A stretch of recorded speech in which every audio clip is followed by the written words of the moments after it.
So, order nga ako ng panty. So, kailangan din ng panty day, no? Palitan nyo naman yung mga panty natin. Dapat New Year, no panty. So, 5-in-1 talaga to, Jai. So, isang pack, 5 piraso ang laman. So, ginamit ko na kasi yung isa, nilabhan ko na yun.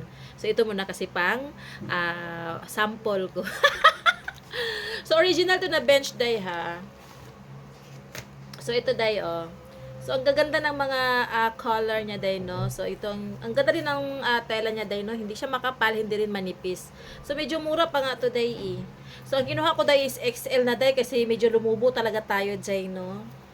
Mga light lang din yung color niya, day.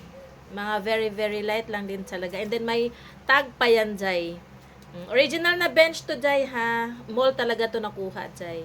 So, kung interested kayo, Jai, or naghanap pa kayo ng panty, Jai, na para sa inyo, kasi dapat magbagong panty natin, Jai, bagong taon, Jai, no? So, 5-in-1 today.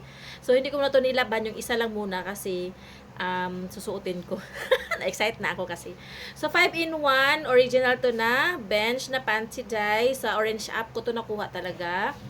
And, maganda rin din siya dayo kasi ano siya dayo yung ganito lang ba mga lace so very very pandalaga ganyan siya dayo and then maano din siya day so tama lang yung size niya day no wag na kayong mag-add one size kung ano yung size nyo yun na yung kukunin nyo and gusto ko yung mga color niya mga ganito so iligay ko yung link sa baba day baka magustuhan nyo rin or matripan yung mag-order nito.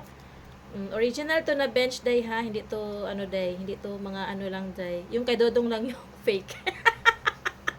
Pero akin mga original. So yun lang day, ilagay ko yung link sa baba nitong mga panty. Check out nyo na.